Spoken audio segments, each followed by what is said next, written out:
হচ্ছে চাষি ভাইদের নিজস্ব অনুষ্ঠান কিষাণ বাণী।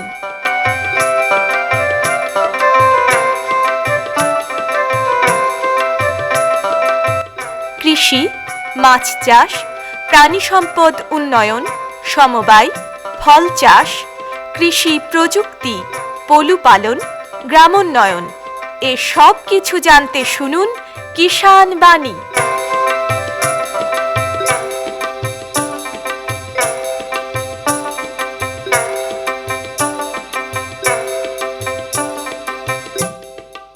বন্ধুদের অনেক অনেক প্রীতি ও শুভেচ্ছা জানিয়ে শুরু করছি ভারত সরকারের কৃষি ও কৃষক কল্যাণ মন্ত্রকের কৃষি সহযোগ ও কৃষক কল্যাণ দপ্তরের সহায়তায় অনুষ্ঠান কিষাণ বাণী। আজ কিষাণ বাণী অনুষ্ঠানে আমরা একজন কৃষক বন্ধুকে পেয়েছি। এসেছেন বহরমপুর ব্লকের মাদাপুর গ্রাম থেকে তাপস সর্দার। তাপসদা, নমস্কার আপনাকে। নমস্কার। তাপসদার বয়স কত? 37। লেখাপড়া কতদূর করেছেন? মাধ্যমিক পাস করেছেন? না স্যার, পাস করেননি, মানে ক্লাস 10 অবধি পড়েছেন। তারপরে কি চাষবাসের সঙ্গে যুক্ত? চাষবাসের সঙ্গে যুক্ত মাধ্যমিক পাস করার পর থেকে। তারপর না, তার আগে থেকে বাবাদের সঙ্গে কাজে বাবাদের সঙ্গে যোগাযোগ রেখে তখন থেকেই মানে চাষবাসটা শুরু। আর নিজে চাষবাস শুরু কবে থেকে? সেটা মাধ্যমিক পাস করার পর থেকেই নাকি না সংসারের পর? সংসার করার পর থেকে। হ্যাঁ, এখন কি সবাই একসঙ্গে, মানে পৃথক পৃথক আছো না আর এখনো সবাই একসঙ্গেই থাকো? না, পৃথক, সবাই আলাদা আলাদা। মানে কয় ভাই বোন তোমরা? আমরা 4 ভাই 1 বোন। 4 ভাই 1 বোন, সব আলাদা আলাদা ফ্যামিলি? না, 3 ভাই, ছোট ভাই বড়দার সঙ্গে থাকে। আচ্ছা, দিদির বিয়ে দেওয়া হয়েছে। হ্যাঁ। আর 3 ভাই এমনি ভিন্ন ভিন্ন। 3 ভাই ভিন্ন ভিন্ন। আর বাবা মা? বাবা মারা গেছে। বাবা মারা গেছে, মা আছে নাকি? না, বাবা মা দুজনেই মারা গেছে। তো মাথার উপরে আর কেউ নেই? মাথার উপরে এখন আপনি নিজের সংসারে নিজেই। তো এই চাষবাসই তো প্রধান নাকি সংসার চালানোর ক্ষেত্রে? নিজস্ব জমি আছে? হ্যাঁ, নিজস্ব জমি আছে। কতটা?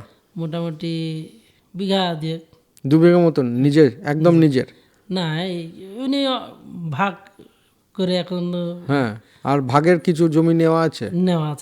দিয়ে টোটাল কত বিঘা জমিতে? 3 বিঘা 3.5 বিঘা করি। 3.5 বিঘা। তো এই 3.5 বিঘা জমিতে সারা বছর ধরে তো চাষবাস হয়? হ্যাঁ, চাষবাস হয়। তার মানে সেচ ব্যবস্থা আছে সব? হ্যাঁ, সেচ ব্যবস্থা বলতে যে এখন মেশিন বেরিয়েছে, সেই একটা নেওয়া হয়েছে। আর এখন তো জল কিনে তো আবাদ করা যায় না। সেই ক্ষেত্রে মানে জলটা কোথা থেকে নেন? কিনতে হয় না নিজের শ্যালো আছে? শ্যালো আছে, সেখান থেকে। তার মানে তো বছরে 3টে ফসল পাওয়া যায়। 3টে ফসল পাওয়া যায়। কি করেন সারা বছর ধরে? কি চাষ করেন? একটা জমি যদি আমি ধরি, যে একটা জমি সেটা হচ্ছে 1.5 বিঘে বা 1 বিঘে একটা জমি, তো সেই জমিটাতে সারা বছর ধরে কি করেন? আমি ধরেন যেরকম 1 বিঘা জমিতে ধরেন করি, যেরকম রাই করি। রায়ের আগে ছিল পাট করলাম। তারপরে পাট কেটে রাই করলেন, চলে আসে। তারপর ধরেন ইত্যাদি ভুট্টা বা দিদি রাই কেটে ভুট্টা করেন। সেটা কি মানে বাড়ি থেকে গরু আছে? হ্যাঁ, গরু আছে। কটা আছে? গরু মোটামুটি 4টে মতন আছে। 4টে গরু আছে। তো ওই যে ভুট্টা চাষ করেন, সেটা কি বিক্রির জন্য করেন না গরুকে খাওয়ানোর জন্য ঘাস চাষ করেন? এমনি গরুকে খাওয়ার জন্য। তার মানে 2টো ফসল আপনারা খান, আপনারা নিচ্ছেন 2টো ফসল, আর একটা গরুকে খাওয়ানোর জন্য গোপালন করেন সঙ্গে। বাহ, এটা খুব ভালো লাগলো যে অনেক কৃষক বন্ধুই কিন্তু এখন আর সেভাবে গোপালনের দিকে এগোয় না, গোপালন করেন না। এখন আমার মনে হয় এখন যা পরিস্থিতি জমির, তাতে প্রত্যেক কৃষক বন্ধুরই 2টো একটা করে, যাদের একটু জায়গা আছে তাদের কিন্তু 2টো একটা করে গরু পোষার দরকার। কারণ হচ্ছে সেই গোবরটা আমরা জমিতে দিতে পারবো, আবার সেই গরুর থেকে যে দুধটা আমরা পাবো সেটাও আমাদের সংসারের কাজে লাগবে, বা নিজেরা খাবো বা সংসারের কাজে লাগবে। এই যে সামনে যে শীত, এই সামনের শীতে কি করবেন এখন? শীতে ধরেন এখন রাই করব। পাট কেটে রাই করবেন। পাট কাটার পরে কি জমিটা কি ফেলে রেখেছেন? অন্য কিছু ফেলে রেখেছেন? চাষ দিয়ে ফেলে রেখেছেন। আচ্ছা, সেই সময় পাট কেটে জমিটা ফেলে রাখলে, ধরেন চাষ করে ফেলে রাখলে সেই জমিটা ক্ষমতা এমনি গোবর সার দিয়ে ফেলে রেখে দিই, দিয়ে সেটা চাষবাস করে মানে জমিটাকে রেডি করে রাখি।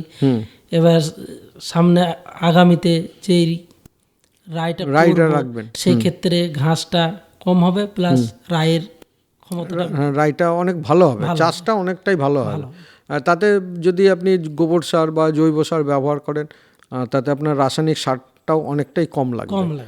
আচ্ছা, আপনি যে চাষবাস করেন এটা কি কৃষি দপ্তরের সঙ্গে যোগাযোগ রেখে চাষ করেন নাকি? কৃষি দপ্তরে যোগাযোগ করা অবশ্যই দরকার। মানে ওখানে যা কখন কি হয় চাষে, কোন রোগে কোন ওষুধ দিলে সঠিক পাওয়া যায়।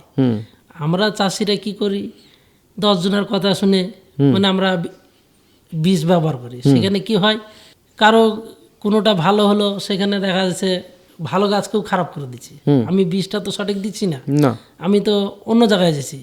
আর যেখানে আর সেই রোগের কি সেই বিষ দরকার না কোন বীজ দরকার এটাও তো আমরা তো দেখছি না। মানে ও বলছে ওই এইটা দিলে ওইটা আমার ভালো, মানে ওই যে ওর কথা শুনে আমি বিষটা মারছি, আদৌ সেটা ভালো না, ভালো নয়। মানে সেই বিষের ক্ষেত্রে গাছটা জ্বলেও যেতে পারে। এবার আপনার ফসলটাও নষ্ট হতে পারে এবং খরচটাও তো বেড়ে যাচ্ছে। সেটাকে আবার ঠিক করতে গেলে সেই জায়গাতেই যেতে হচ্ছে। ঠিক, আপনি এটা ঠিক বলেছেন, মানে ঠিকই বলেছেন যে সব সময় চাষবাস করতে গেলে একটু কৃষি দপ্তরের সঙ্গে যোগাযোগ রেখে রাখাটা খুব প্রয়োজন। কারণ কখন কি মানে রোগ পোকার আক্রমণ হয়, কিভাবে চাষ করতে হয়, কোন কোন জাত এসছে, আমরা কোন কোন জাত আমরা আমাদের এই এলাকাতে লাগাতে পারবো। এখন অনেক জাত এসছে, অনেক কৃষি অনেক উন্নত হয়েছে আজকাল। কারণ মানে ঠিক মতন যদি আমরা চাষবাস না করি, আমাদের যে কাঙ্ক্ষিত যে ফলন, সেই ফলনের আমরা পাবো না। তো যাই হোক, কি জাতের রাই লাগান আপনি, জাত জানেন? জাত যেরকম ধরেন জটা, তারপরে ধরেন আপনি কোনটা করেন, জটার করেন নাকি আপনি করি মালি? আচ্ছা, এই জাতটা করেন। এটা কত দিনের ফসলটা? অ্যাকচুয়ালি 90 দিনেরই ফসল, 90 দিনের মধ্যে উঠে যাবে। আচ্ছা, আর এটা আপনার ওই রোগ পোকার আক্রমণ কি কম হয় এটাতে? এটাতে রোগ পোকা বলতে ধরেন জমি লাগানোর পর ঠিক মাস 1.5 পর একটা বিষ ব্যবহার করতে হয়, তাইলে আর পোকামাকড় আক্রমণ করে না। আর যখন দেখা যাচ্ছে খুব মানে কুয়াশা পড়ছে, তখন একটা ওষুধ অবশ্যই ব্যবহার করা দরকার, নাহলে সেই ক্ষেত্রে জাবা পোকা যদি ওই রায়ের মধ্যে যদি একবার ঢুকে যায়, তাহলে সেই রসটা খেয়ে নেয়, সেই ক্ষেত্রে রায় খুব একটা ভালো হয় না, ফলনটা ভালো হবে না, একদমই ফলন হবে না। আর এটা যদি ঠিকঠাক হয় ধরুন, তাহলে কেমন ফলন হয় এই জাতটা? মোটামুটি বিঘা পিছু 3-3.5 কুইন্টাল হবে রাই। হ্যাঁ, তাহলে 3.5 কুইন্টাল যদি রাই হয় তাহলে তো ভালো ফলন। হ্যাঁ। আর এটা বীজটা যখন লাগাচ্ছেন, বীজটা কতটা লাগে বিঘা প্রতি? বিঘা পিছু ওটা ডিফারেন্ট করে চাষি যে বুনবে। এবার যত রাই সবাই মনে করে বিঘাতে 700 দেয়, 500 দেয়। অ্যাকচুয়ালি রাইটা ওই 500-400-র মধ্যে যদি ছিটাইতে পারে, তাহলে সব থেকে ওটাই বেটার হয়। সেটা 100-150 বা 200 খুব বেশি হলে হেরফের, মোটামুটি 500-700 লাগে নাকি? 500-700 লাগে। এবার সেখানে ক্ষেত্রে কি ওটাকে গাছটাকে সারিয়ে দিলে, এবার আমি যদি কোথাও ঘন হয়ে গেলে তখন হয়তো গাছ যখন বেরোলো তখন হয়তো তুলে ফেলে দিল একটু। 500 যদি দিই, এবার ওটা আমি সঠিকটা দিচ্ছি, এবার অনেক ক্ষেত্রে মরে যেতেও পারে, সেই ক্ষেত্রে গাছ ফাঁকা হয়ে যাচ্ছে। সেই জন্য চাষিরা একটু বেশি করে 200 বেশি করে দরকার হলে তুলে ফেলবে, মানে সময়টা তো চলে যাবে না, একটু নামলা হয়ে যাবে পরেরগুলো যদি ঠিকঠাক না হয়। তো সেই কারণে একটু বেশি করে ফেলাই ভালো। যদি ঘন হয়ে যায়, কোনো জায়গায় দেখা গেল যে ঘন হয়ে গেল, তখন সেখান থেকে কিছু তুলে ফেলে দিলেই হয়ে যায়, অন্তত ঠিক থাকবে। আর কি সার ব্যবহার করেন? জমিটা তো তৈরি করছেন, তখন গোবর সার তো একবার দিচ্ছি, দিয়ে তারপরে ধরেন একটু হালকা করে আমরা চাষিরা কেউ 10-26 মারে, কেউ ডিএপি মারে, এইভাবে ব্যবহার করি। সেই ক্ষেত্রে তলায় সব থেকে উপরের থেকে মেন হচ্ছে তলায়। হ্যাঁ, তলাতে যত সার দিবে তত উপরে কম লাগবে। এবার গাছ তো নিচে প্রয়োজন, উপরে খুব একটা প্রয়োজন পড়ে না। না, এবার আমরা আমাদের ক্ষেত্রে কি করি, নিচে সারটা গোবর সার দিলেও দেখছি যে গাছ খুব ভালো উঠছে, সেই ক্ষেত্রে আমরা সেভাবে আর একটু রাসায়নিক সার প্রয়োগ করেন? সেভাবে দিই। আচ্ছা, মানে গোবর সার দিলেও তখন হয়তো রাসায়নিক সার একটু দিবই। দেবেন। হ্যাঁ, আর এমনি তো মানে রোগ পোকার বলতে তো ওই মানে যদি কুয়াশা বেশি হয় তাহলে ওটা জবা পোকার আক্রমণটা হতে পারে, বেশি হয়, তখন একটা ব্যবস্থা নিতে হয় সেই সময়। আর ফলন তো বললেন 3.5 কুইন্টাল কাছাকাছি। এছাড়া বললেন গম লাগান, গমটা কি কি জাতের গম করেন? গম ধরেন ঝর্ণা, কেউ ইউপি লাগায়। তারপর এগুলো ফলন কেমন? ফলন ওটা তো তার মানে ভালো তো, 5 কুইন্টাল গম মানে। আর খরচ কেমন গমে? গমে সেরকম খরচ নেই, বীজটাই যা খরচ। বীজটাই খরচ, প্রথমের দিকেই যা একটু খরচ, তারপরে খরচ নেই। আর শেষ তো মনে হয় একটা, খুব বেশি হলে একটা লাগে, দুটো লাগে।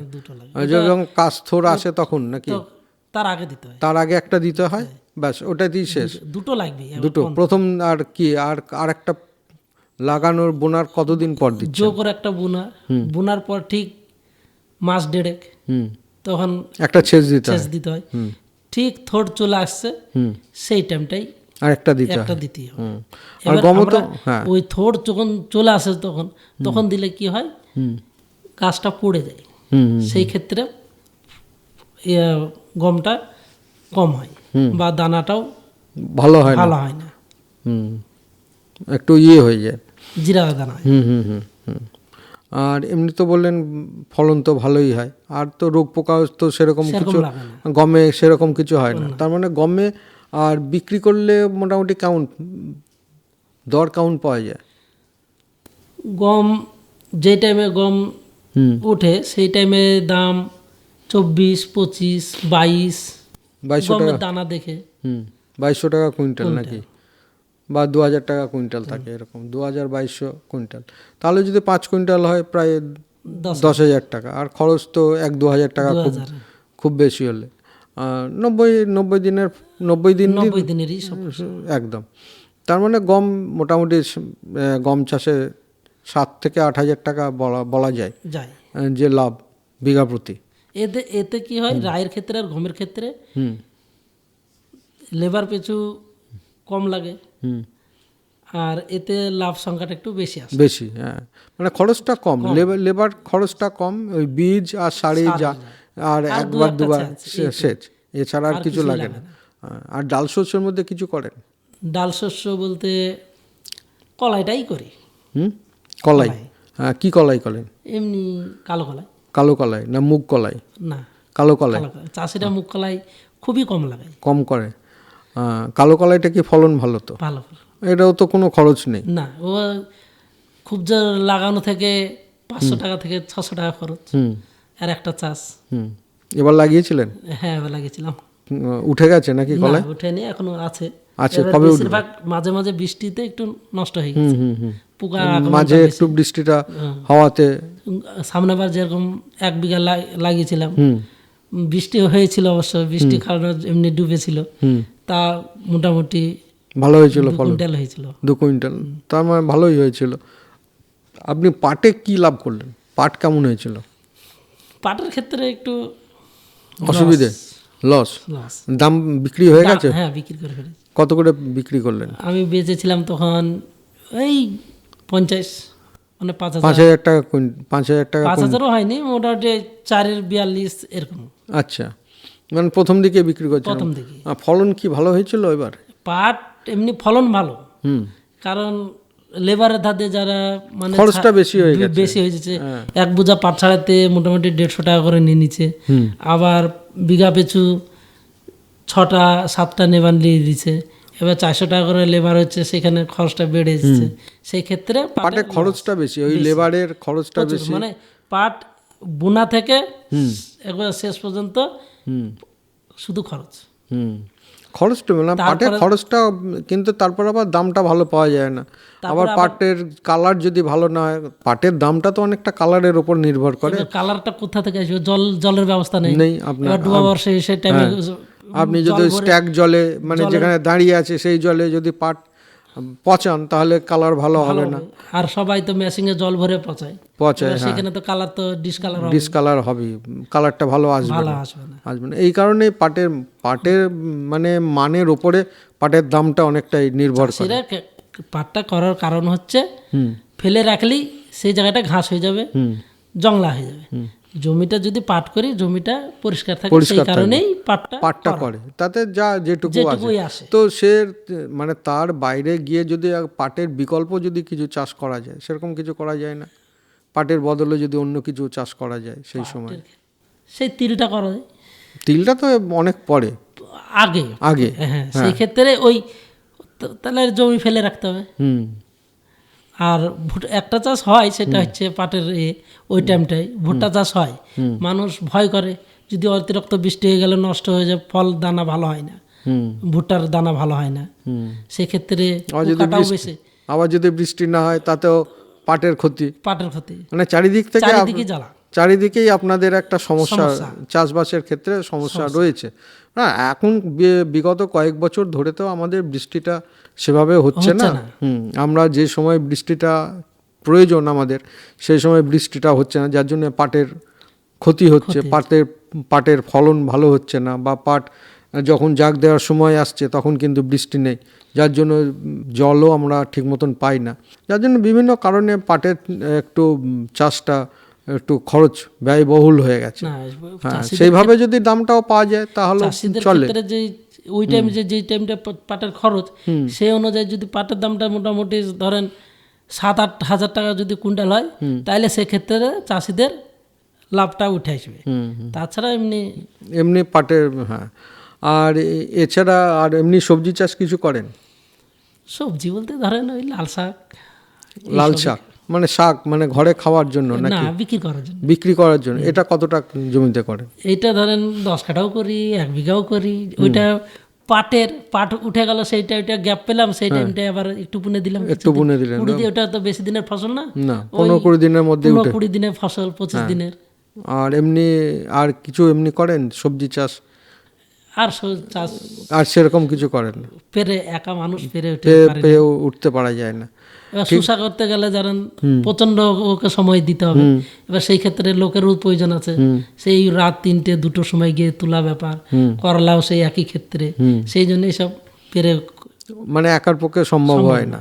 মিনিমাম এইসব আবাদ চাষ করতে গেলে মিনিমাম 4-5টা লোকের দরকার। হ্যাঁ, সে তো ঠিকই।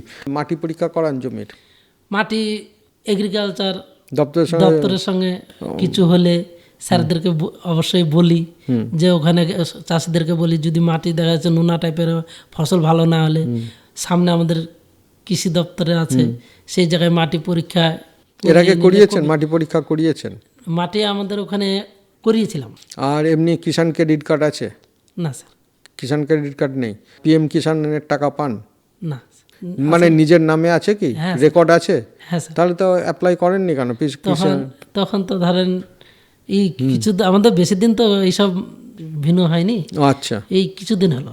আচ্ছা, সেই ক্ষেত্রে সব তো মোটামুটি এই চাষবাস করেই চলছে সংসার। তাহলে বন্ধুরা এতক্ষণ আমরা তাপস সর্দারের যে চাষবাস, সেই চাষবাসের কথা আমরা শুনলাম। তাপস সর্দার এসেছিলেন বহরমপুর ব্লকের মাদাপুর গ্রাম থেকে। তাপসদা, আপনাকে আমাদের তরফ থেকে এবং কৃষক বন্ধু, শ্রোতা বন্ধু প্রত্যেকের তরফ থেকে আপনাকে অসংখ্য ধন্যবাদ। নমস্কার। নমস্কার। हर जोखिम से निकल कर फसल आए, सुरक्षित हो जाए, फसल बीमा से हर किसान अब आत्मनिर्भर हो जाए। संकट के समय प्रधानमंत्री फसल बीमा योजना किसानों के लिए वरदान है। अब सूखा पड़े या बाढ़ आ जाए कोई डर नहीं, अब ओले पड़े या कीट पतंगे फसल खा जाए कोई फिक्र नहीं, क्योंकि हमने लिया है प्रधानमंत्री फसल बीमा। बुआई से फसल कटाई तक हर जोखिम का दावा, न्यूनतम प्रीमियम पर अधिकतम भुगतान का वादा। योजना से हर साल जुड़ रहे हैं 5 करोड़ से ज्यादा किसान। अब आपकी है बारी। नजदीकी कृषि कार्यालय, सहकारी समिति, बैंक शाखा, अधिकृत बीमा कंपनी या जन सेवा केंद्र में स्वेच्छा से करा सकते हैं पंजीकरण। फसल बीमा पोर्टल या फसल बीमा ऐप द्वारा भी कराया जा सकता है पंजीकरण। प्रधानमंत्री फसल बीमा योजना, आपकी फसलों का संपूर्ण सुरक्षा कवच। कृषि एवं किसान कल्याण मंत्रालय, भारत सरकार। পরবর্তী প্রসঙ্গে যাওয়ার আগে শুনে নেব লোকগীতি, পরিবেশন করবেন শুভদীপ চক্রবর্তী।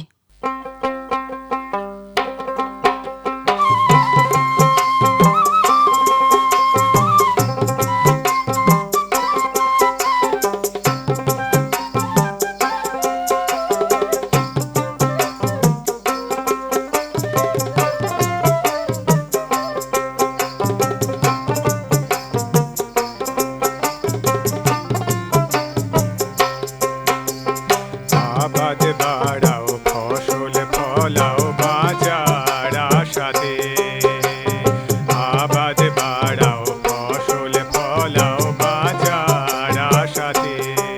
এবার নিজের হাতে ধরো লাঙল, নিজের হাতে ধরো লাঙল, দুঃখ যাবে তাতে। আবাদ বাড়াও, ফসল ফলাও, বাজার আশাতে।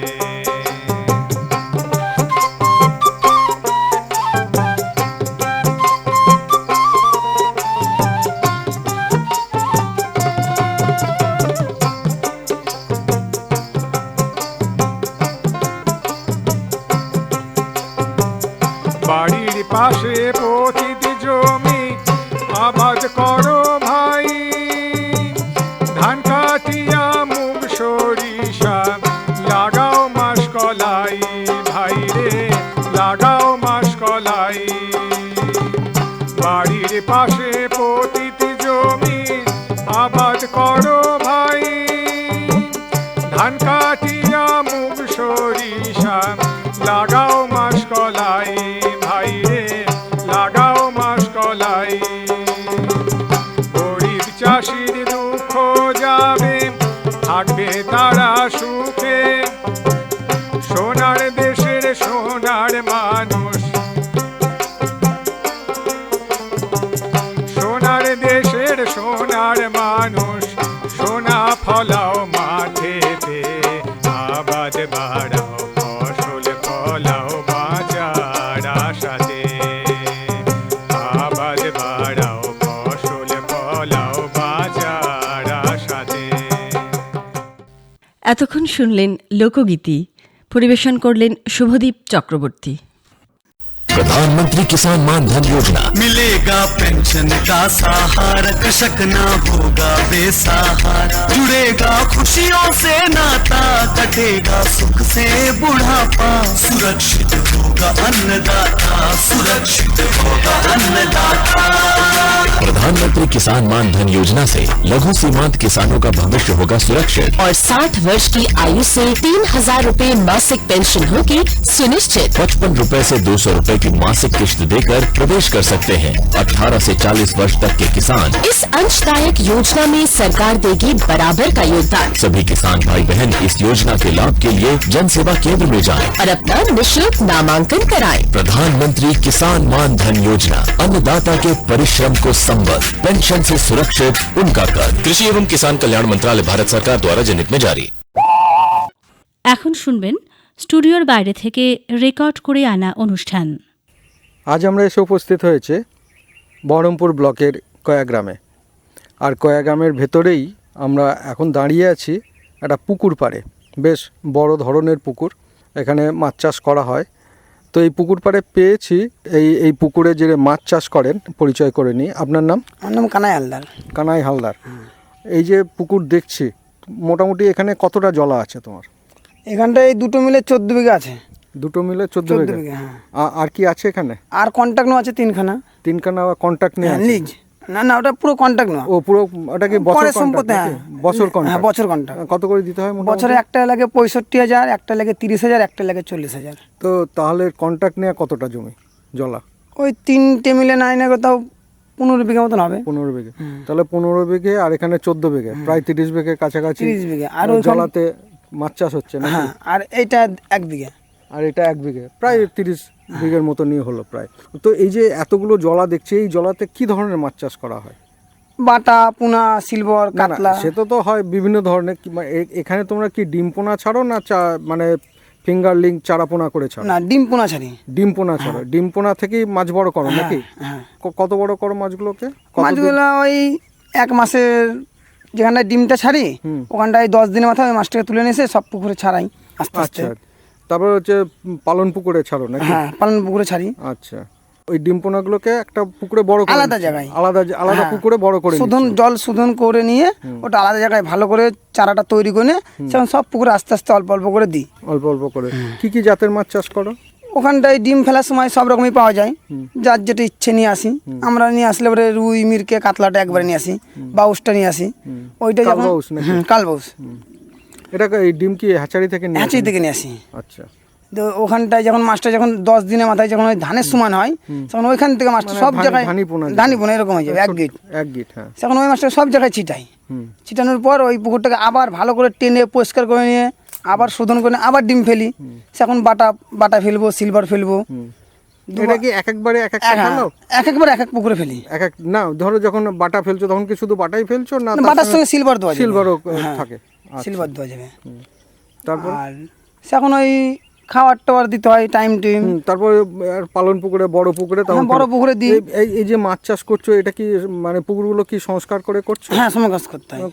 কি প্রতি বছর করো? প্রত্যেক বছর। কিভাবে সংস্কার করো? সমস্ত জল যখন কমে যায় চৈত মাসে নিমখোল দিই। নিমখোল দেওয়ার পর মেলা দিন পুকুরটা পড়ে থাকে, দিয়ে চুন দিই।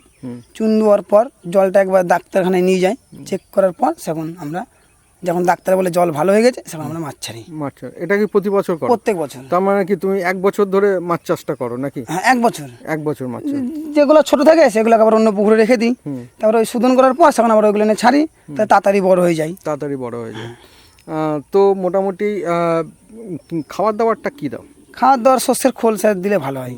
এই যে দেখছি পুকুরে জলের মধ্যে, এটা কি? এইখানটা সেই রুটি ফ্যাক্টরির কটা মাল ছিল, হ্যাঁ, তাই ও কটা নিয়ে দিয়েছি। গ্যাস কাপ মাছে খাবে, গ্যাস কাপে খাবে। হ্যাঁ, আচ্ছা, ঠুকে খাবে, তার জন্য দিয়ে দিয়েছি। এছাড়া খাবারটা কিভাবে দাও? এইভাবে তাহলে গোটা পুকুর ছিটিয়ে দিই। আবার ওই যখন আর কদিন পরে দানা খাবার দেবো। দানা খাবার, প্রোটিন খাবার সরকার থেকে আমাদেরকে সময় সময় দেয়, আবার আমাদেরকে কিনতে হয়। ওইটাকে যখন ছিটিয়ে রোদের সময় দিলে পরে মাছ সব খেলা করে খায়। তো মোটামুটি এই যে মোটামুটি এটা 7 বিঘে বললেন নাকি? হ্যাঁ, 7 বিঘা। এটাতে কত মাছ ফেলেছো? এটাই মাছ ফেলেছিলাম স্যার 2 কুইন্টাল মতন। 2 কুইন্টাল মতন? 2 কুইন্টাল মতন মাছ ফেললে। ফেলার পরে কতদিন পরে সেই মাছটাকে? 1 মাস পরে টান দিয়েছি, 4 কুইন্টাল মতন ভিড়েছিল। দিয়ে তারপরে আবার ছেড়ে দেওয়ার পর আবার খাবার টাবার দিয়েছি। তো সেই দিনকে ওই কুইন্টাল 2 বেচেছি। আবার কতদিনে মাছ করে বিক্রি করলে? ওই 3 মাসের মাথায়। হ্যাঁ, আবার বেচে দিলাম। মোটামুটি কত গ্রাম করে হয়েছে এক একটা মাছ? 50, 25, 75। ওটা আবার একজনকে ছাড়ার জন্য দিলাম। আচ্ছা, ও আবার 3 মাস তাহলে কি একটু কম হলো না নাকি? না, চাপ থাকলে পরে বেশি বড় হবে না। বেশি বড় হবে না, মাছটা পাতলা রাখলে পরে বড় হবে। ওই জন্য তুলে বিক্রি করে তার জন্য তুলে দিয়ে দিলাম, একটু হালকা করে নিলে। বেশ, এতক্ষণ আমরা বহরমপুর ব্লকে কয়া গ্রামে একটা পুকুর পাড়ে তার মাছ চাষের অভিজ্ঞতার কথা শুনলাম। এর জন্য আমাদের তরফ থেকে এবং কৃষক বন্ধুদের তরফ থেকে অসংখ্য ধন্যবাদ। নমস্কার। এতক্ষণ শুনলেন স্টুডিওর বাইরে থেকে রেকর্ড করে আনা অনুষ্ঠান।